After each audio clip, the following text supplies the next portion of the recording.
Os recifes de corais do mundo. Esses ecossistemas são um dos mais antigos do planeta. Surgiram há mais de 400 milhões de anos e evoluíram para as formas atuais nos últimos 25 milhões de anos. Os corais ocupam menos de 1% dos mares, mas desempenham funções ecológicas essenciais. Filtram a água, absorvem parte do CO2 da atmosfera e liberam oxigênio e, principalmente, fornecem abrigo e alimento para cerca de 25% das espécies marinhas da Terra. Os recifes de corais são muitas vezes confundidos com rochas coloridas, mas, na verdade, são animais que vivem juntos em colônias, como árvores de uma floresta tropical submersa. Secretam carbonato de cálcio para criar um exoesqueleto de calcário duro e protetor que forma a sua estrutura. O Brasil tem a segunda maior barreira de corais do planeta, atrás somente da Grande Barreira da Austrália, cobrindo uma área de 348 mil quilômetros quadrados.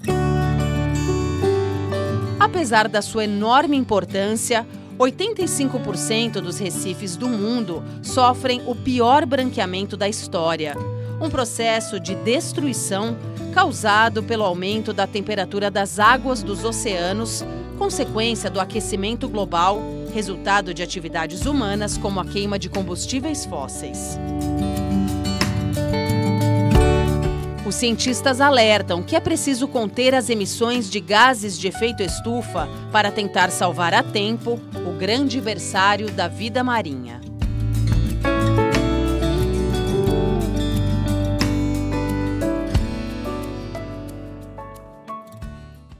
Está no ar o Repórter Eco, com informações que podem contribuir na busca de um mundo melhor. Os temas principais: povos antigos e o clima, os pterossauros e os 15 anos do SOS Pantanal.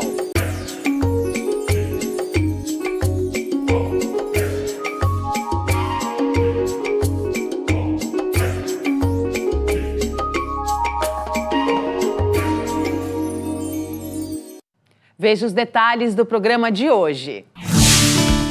Pesquisa mostra que há milhares de anos, a mudança rápida do clima causou o deslocamento de populações em vários cantos do planeta, inclusive do Brasil.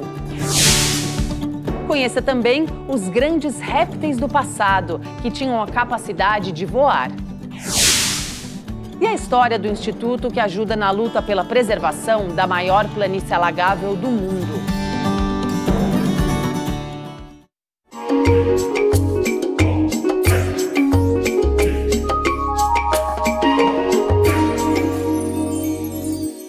Um estudo revela que há mais de 11 mil anos, povos do Brasil tiveram que abandonar áreas onde viviam em vez de se adaptar ao impacto de mudanças climáticas.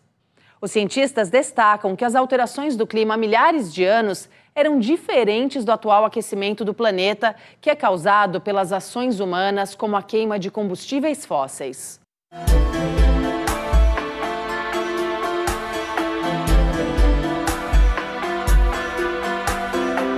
Dias de seca extrema intercalados por tempestades. Há milhares de anos, a instabilidade do clima força as pessoas a se deslocarem em busca de lugares melhores para o cultivo de plantas, criação de animais e para a própria sobrevivência.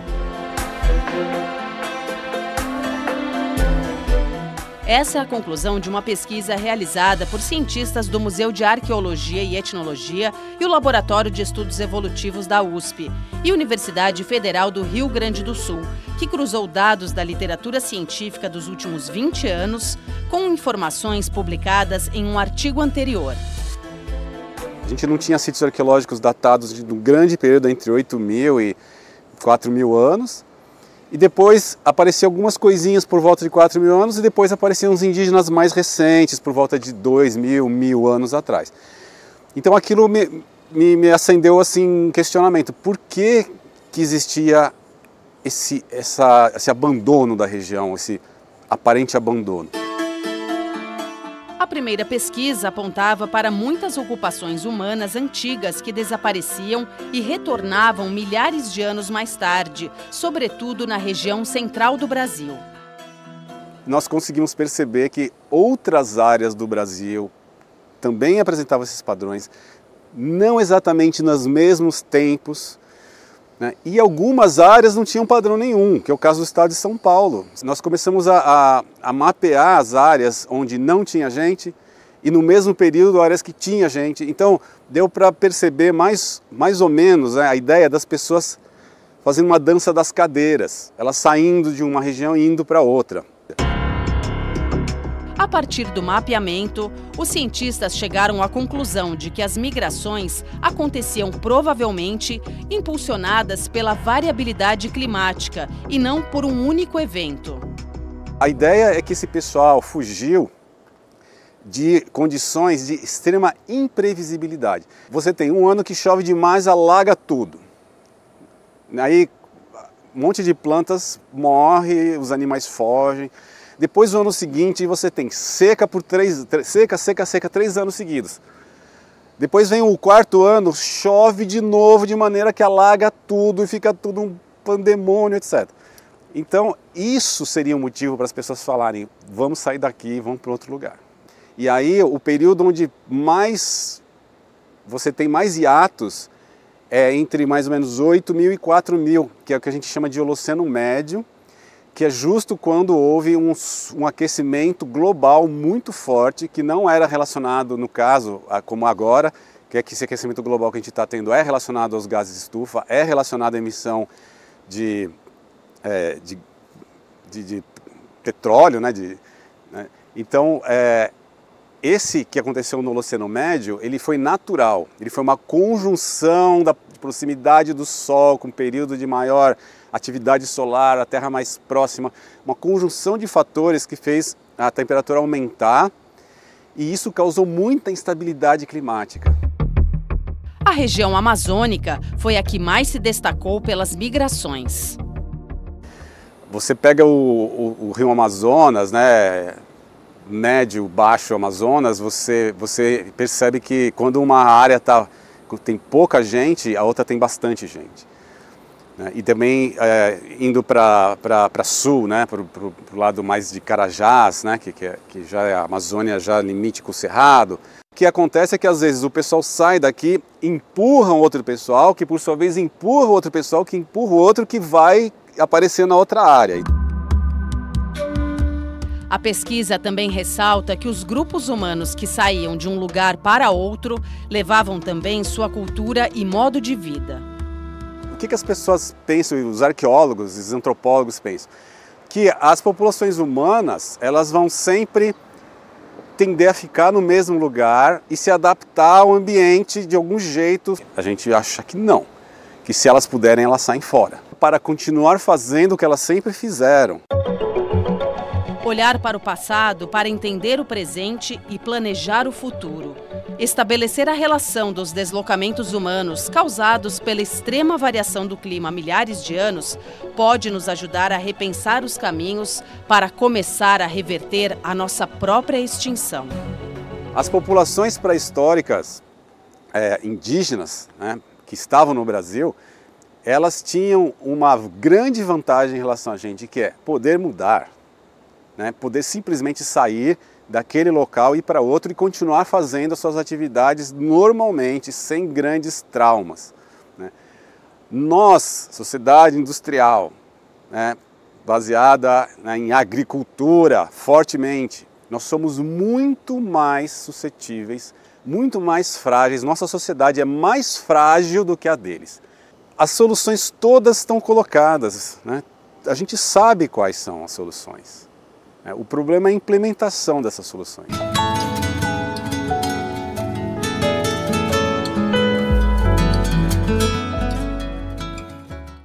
Vamos agora aos principais fatos da área socioambiental.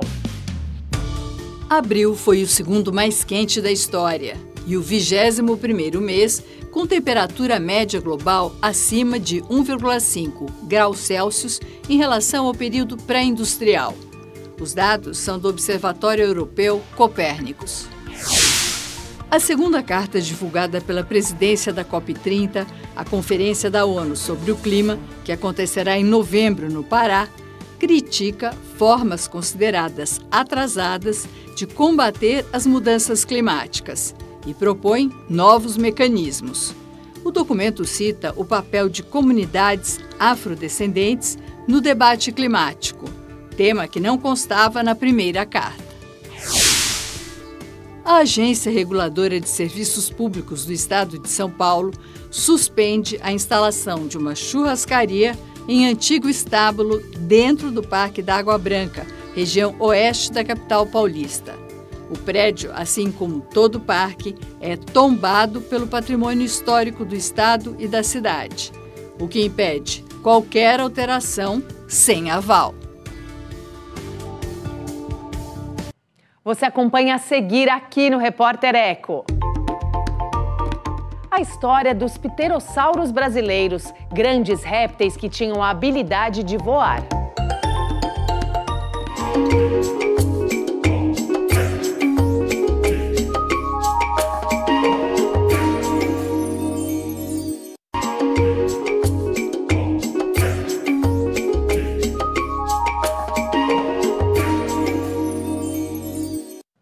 Uma viagem de volta ao passado para conhecer os animais pré-históricos que povoavam os céus da Terra.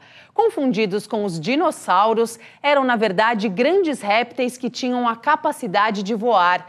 Eles são as estrelas do livro Pterossauros do Brasil, do paleontólogo Luiz Eduardo Anelli.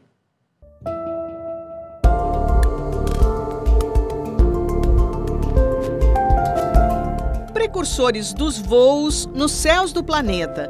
Os primeiros vertebrados capazes de voar eram répteis chamados pterossauros e não aves. Como explica o paleontólogo Luiz Eduardo Anelli, professor do Instituto de Geociências da USP. Todo mundo acha que os pterossauros são dinossauros voadores, mas não são. Os dinossauros voadores são as aves. Por que os pterossauros e os dinossauros têm um ancestral comum muito próximo? Todos os pterossauros eram cobertos por uma cobertura de penas. Então eles podem nos lembrar muito as aves, mas são linhagens diferentes. São momentos diferentes quando os répteis que viviam nos continentes aprenderam a voar. Os pterossauros é uma outra linhagem diferente, aprendeu a voar por volta de 219 milhões de anos atrás. Os pterossauros eram animais muito curiosos. Podiam ter imensas cristas, longas caudas e até o tamanho de um avião. Toda a anatomia favorecia o voo. Diferente das aves que prendem as penas nos braços e nas mãos, os pterossauros voam com uma membrana que era presa num dedo enorme, esse dedo do anel. Em alguns pterossauros chegava a 2 metros de comprimento. Cercado de réplicas das cabeças dos pterossauros, a paleoarte criada por Hélder da Rocha e de representações, por exemplo, do brasileiro pterossauro anhanguera, o professor costuma atrair a atenção de crianças em palestras e virou escritor. Depois de publicar este guia sobre os dinossauros, entre outros livros, lança Pterossauros do Brasil, com ilustrações de Júlio Lacerda. Ele inclui este pôster. Foi pensado para crianças e adolescentes entre 6 e 13 anos. A pré-história põe livro na mão das crianças e dos pais também. Dá a elas a oportunidade de serem mestres em algo, de ensinarem os pais, ensinarem os amigos. Então, a pré-história foi construída num mundo em completa transformação. A era dos pterossauros começa com um continente e 2 oceanos e termina com 5 continentes e 6 oceanos. Fósseis dos pterossauros já foram encontrados em vários continentes, incluindo a Antártica e em ilhas como o Japão. Segundo cientistas, o Brasil estava entre os locais preferidos desses animais. 30 espécies foram encontradas em sítios paleontológicos brasileiros. Eles foram animais espetaculares, que aprenderam a filtrar, a predar, a pescar E por isso eles voaram no mundo inteiro.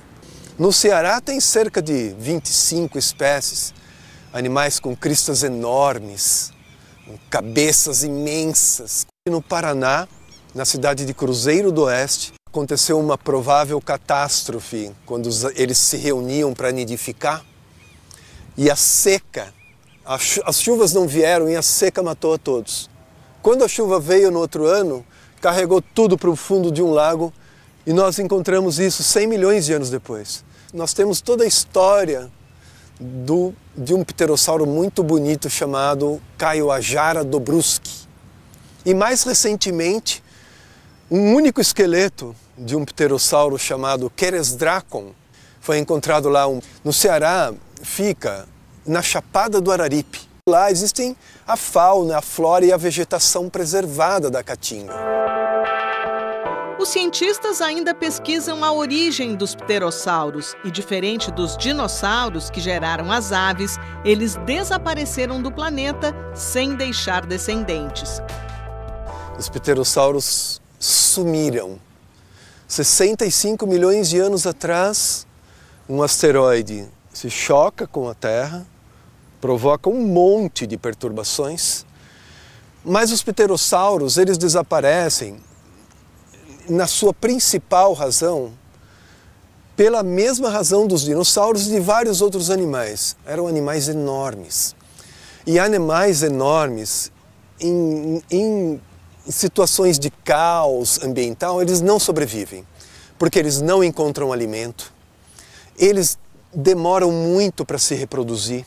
O bico salvou as aves porque elas eram capazes de sondar grãos e alimento no solo daquele mundo destruído. E elas acabam sobrevivendo.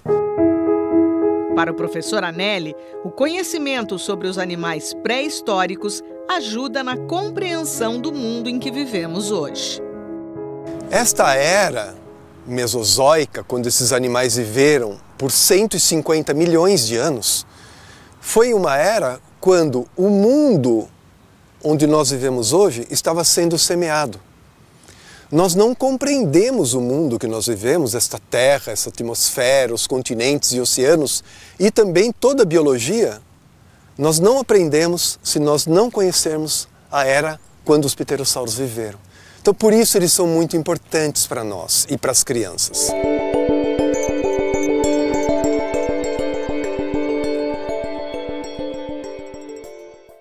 Você vai ver daqui a pouco aqui no Repórter Eco. O Instituto SOS Pantanal lança livro para comemorar os 15 anos de luta pela preservação do bioma.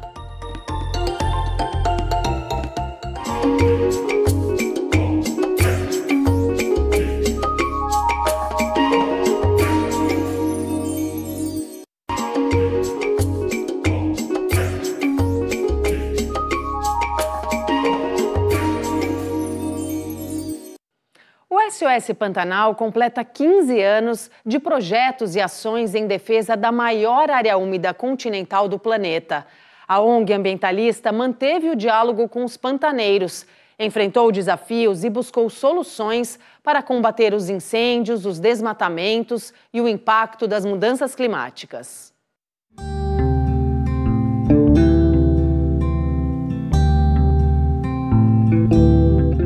A maior planície alagável do mundo, abrigo para uma diversidade incrível de espécies da fauna silvestre brasileira, em foco na publicação SOS Pantanal, 15 anos.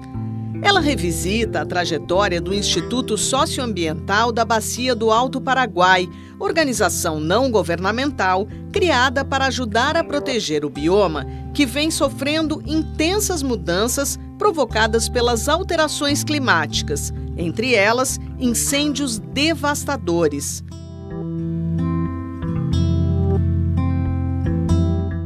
O SOS Pantanal iniciou o trabalho investindo em expedições, indo além da análise das imagens de satélites para verificar as alterações da cobertura vegetal e do uso do solo, como explica o diretor Gustavo Figueiroa.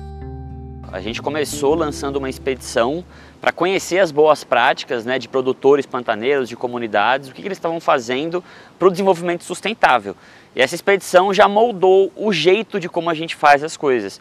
Então nós estamos no campo, ouvindo as pessoas, entendendo o cenário real, para traduzir isso depois para políticas públicas, como leis, regulamentos que possam favorecer o desenvolvimento sustentável do Pantanal. Por meio do projeto Águas que Falam, integrantes das comunidades passaram a coletar e monitorar a qualidade da água.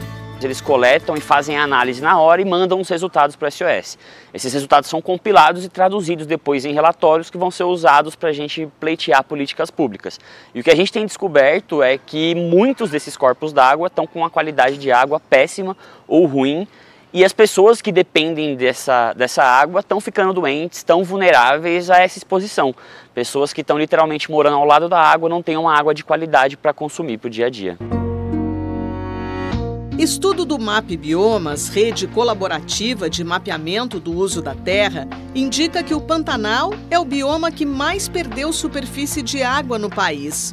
Hoje, ela se restringe a apenas 2% da região natural. O Pantanal está passando por uma crise hídrica crônica que já vem de décadas atrás, e isso vem sendo causado principalmente pelo uso excessivo da terra, né, pelo desmatamento no cerrado, no entorno do Pantanal. Então o Pantanal depende da água que vem de fora, que vem da bacia do Alto Paraguai, para descer para a planície. Uma vez que essa região do entorno do Pantanal está destruída, essa quantidade de água diminui e, consequentemente, um bioma que depende da inundação para ter seu ciclo ecológico funcionando, ele tem menos água, tem menos vida e é mais propenso ao fogo. Para combater o fogo, em 2020, o SOS Pantanal mobilizou recursos privados, de proprietários de terras e de empresas, para criar as Brigadas Pantaneiras. Nós entendemos que o problema do fogo seria um problema perene daqui para frente. As mudanças climáticas têm trazido os eventos extremos cada vez mais frequentes e mais intensos, e o fogo não ia diminuir dali para frente. Então nós entendemos que estruturar um programa para trabalhar na prevenção, para combater os focos no primeiro momento, ajudaria muito nesse processo de preparação para o futuro que a gente vai enfrentar cada vez mais difícil. As brigadas estão espalhadas entre comunidades, entre propriedades privadas, entre organizações da sociedade civil, organizações não governamentais. Atualmente, uma das maiores preocupações dos ambientalistas é o projeto da hidrovia no Rio Paraguai. O Rio Paraguai naturalmente já é uma hidrovia, é utilizado por embarcações turísticas, por embarcações para exportar minério, gado, mas o Pantanal está secando e o rio tem ficado cada vez menos navegável. Então existe um plano de concessão da hidrovia do Rio Paraguai para iniciativa privada, onde nesse plano existem intervenções previstas que podem mudar o Pantanal como ele é, literalmente. Como o derrocamento de rochas, que é explodir alguns trechos de rocha, né, para linearizar o rio, dragagem de alguns pontos do rio. E isso tudo influencia na vazão de água no Pantanal. E essa concessão da hidrovia, do jeito que ela está vindo, ela pode decretar o fim do Pantanal de vez. O SOS Pantanal nasceu para tentar articular uma lei federal de proteção ao bioma, a exemplo do que foi feito pela Mata Atlântica. A gente até agora não conseguiu uma lei federal, mas nós conseguimos articular duas leis estaduais, uma para o Mato Grosso e outra para o Mato Grosso do Sul. São leis robustas, leis que trazem um equilíbrio entre produção e conservação do meio ambiente e vai garantir, por exemplo, que fique proibido o plantio de monoculturas como soja, cana, milho dentro do Pantanal. Além de tratar assuntos como o manejo integrado do fogo, no exemplo da lei do Mato Grosso do Sul, de pagamentos por serviços ambientais, que é uma inovação que o Mato Grosso do Sul trouxe, né, já na vanguarda de pagar os proprietários pelo excedente que eles podem desmatar, mas não desmatam.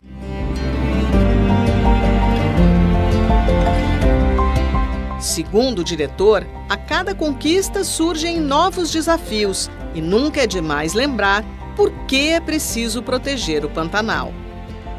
É um dos últimos lugares selvagens mesmo do Brasil, onde a gente sente que o homem interferiu pouco na natureza. Então, defender o Pantanal é defender um estilo de vida, defender uma biodiversidade riquíssima, defender um santuário para a vida no nosso planeta.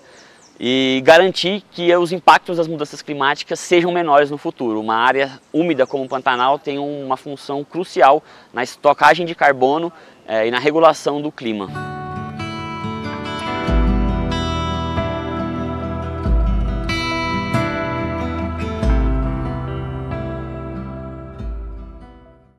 O Repórter Eco de hoje termina aqui. No próximo programa tem mais projetos, ações e pesquisas por um mundo em harmonia com todas as formas de vida. Até lá!